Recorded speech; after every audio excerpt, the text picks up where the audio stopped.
So the other day, I told you guys that the whispers behind the scenes among Republican politicians is like, hey man, we're sort of getting reamed in all of these town halls. What if we just didn't do them anymore?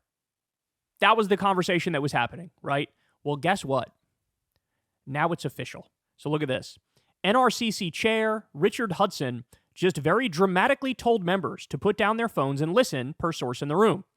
He said no one should be doing town halls, likened it to 2017. By the way, that's dead wrong. This is way more powerful than 2017, way higher numbers and way more anger than 2017. He said the protests at town halls and district offices are going to get even worse. Damn right. Another congresswoman got up and complained that they've been picketing at her house and targeting her kid. This source says. So again, I want to reiterate, this is not like 2017. In 2017, Democratic base voters supported their Democratic politicians and believed in them, that they would resist, that they would fight. This time, Democratic base voters genuinely have no hope about Democratic leaders like Hakeem Jeffries and Chuck Schumer. And they feel like, wow, nobody's coming to save us. We have to save ourselves. So you're seeing 1 trillion phone calls to Congress, angry voters calling Congress. You're seeing all these people show up to town halls. You're seeing a very hostile environment to these Republican politicians. And instead of facing the music and maybe adjusting their worldview and their voting record and their beliefs to coincide with their own fucking constituents, what they're doing is being massive cowards. And they're shutting down all of the town halls. Wow, man. Wow. You know you're failing as a political party. You know you're lost in the wilderness when you get every single thing you could have ever wanted. And this is the reaction of the public. This is the reaction of the public. We hate this. This is disgusting. You're hurting people. Why are you firing disabled veterans? Why did you destroy the Department of Education? Why did you kill the anti-scam police, the CFPB? Why did you cut 7,000 jobs from the Social Security Administration? Why did the budget cut $880 billion from Medicaid, which is just horrific? That is a nightmare scenario for so many people in this country. That's healthcare for low-income people and disabled people. They can't afford to lose it. They can't afford to lose it. The country is going to collapse under the weight of these horrible Republican decisions, which only benefit the robber barons. And so they know, man. They know. Don't stop. Don't stop. Increase the output, right? Have more people go to the town halls. Have more angry calls to Congress. They need to feel, I've said this before, I'll say it again. They need to feel more afraid of the resistance than of Trump and MAGA. Right now, a lot of Republican politicians are so immensely cucked to MAGA and Trump and Elon, they refuse to break with them at all on any issue publicly because they know Trump's going to tweet about it. They know Elon's going to get mad about it. They know that there will be consequences vis-a-vis their own base. But the fact of the matter is, they're a paper tiger. Because when you actually get down to the policy decisions that they make, they hurt people way more than they help people, and they piss off more people. So they need to realize, holy shit, the resistance is stronger. Holy shit, the resistance is more scary. I need to, just to save my ass politically, I actually need to go along with the people who are against Trump and Elon. I cannot get over how undemocratic and cowardly these people are. They're just fucking hiding from their constituents. Your whole job as a congressman is to represent your constituents, and you're hiding from your constituents. It doesn't get more pathetic and humiliating than that. Okay, but I got one more awesome update on this. You ready? So, Politico tweets, no more town halls. NRCC chief tells House Republicans. Our boy Tim Walz chimes in, and he says, that's a shame. If your Republican representative won't meet with you because their agenda is so unpopular, maybe a Democrat will. Hell, maybe I will. If your congressman refuses to meet, I'll come host an event in their district to help local Democrats beat him. Hell yes. You know who else came out and said this? Ro Khanna said the exact same thing.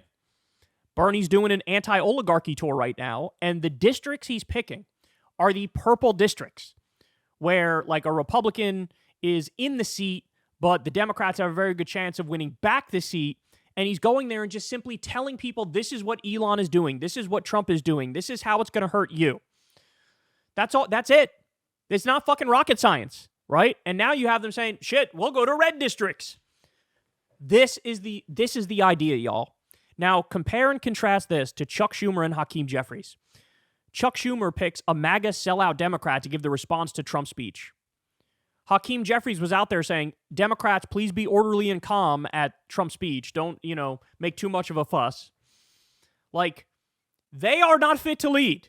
Tim Walz is fit to lead because he's saying the right thing. Hey, we got nothing to hide. We're on your side. I'm going to come to your district and listen to your concerns and tell you how I'd fix it and tell you the reality of what these Republicans are doing. There is a massive sea change in this moment. I've been covering politics for a long time. I'm not sure I've ever seen such a massive sea change in such a short period of time. That, just like that, everybody woke up and realized, holy fucking shit.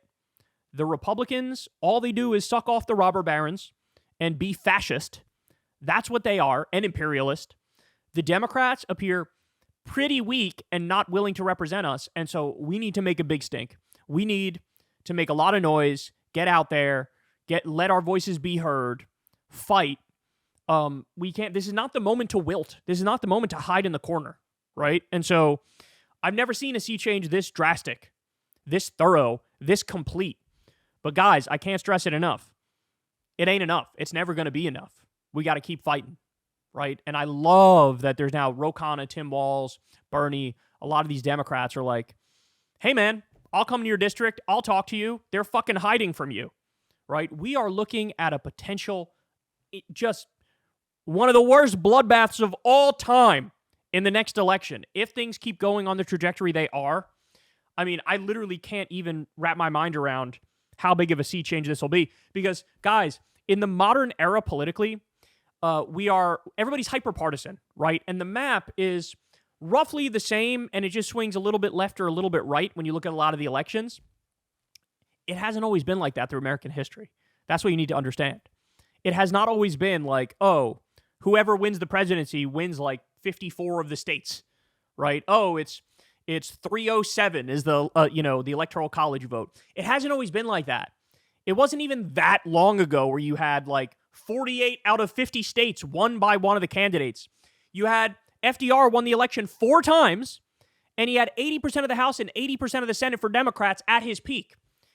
So there was no the Republicans are close to getting in. Here comes the swing effect, the backlash effect, the pendulum goes this way and it goes this way. No, there was a time where it was you could have one party that's I just won every state, right? We can get back to that.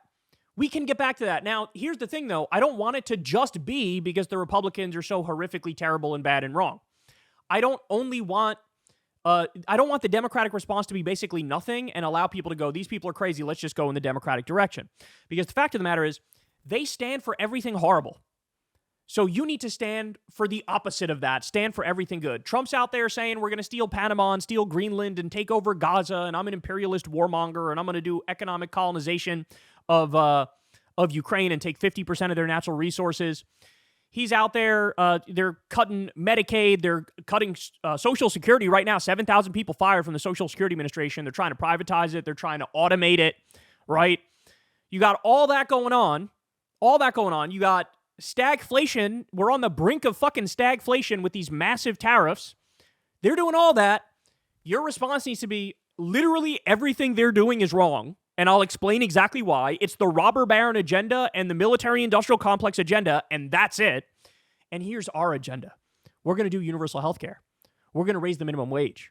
We're going to get you 12 weeks paid family leave and 12 weeks paid sick leave. We're going to get you a 4-day work week. We're going to expand Social Security. We're going to end the corruption and get money out of politics and make sure these billionaire robber barons can't control our politics anymore and these corporations can't control our politics anymore. That's what you got to do. So don't just sit back and let the pendulum swing back. Because if you do that, yes, it might only be, you win by 5 points. We have the opportunity here to win by 30 fucking points. That's what I need you to understand. And I think Tim Walz gets that. And I think there are some other Democrats who are intelligent who get that. Right? But you got the same old politics, same old from fucking Chuck Schumer and Hakeem Jeffries. And that's why they're not fit to lead. That's why they should step the fuck aside. That's why you shouldn't have these people like Jerry Connolly, 74 years old with esophageal cancer. He was picked for the oversight committee to lead it over AOC. What are you talking about? They picked Alyssa Slotkin to respond to Trump's speech Bernie's response got 2.5 million views. Hers got 200,000 views. Right? So let's go. Wakey, wakey. It's time, man. It's time to pounce. Hey, y'all, do me a favor and like and subscribe. It helps out big time in the algorithm. Click the bell as well for notifications when videos drop. And watch that video on screen right now. You know you want to.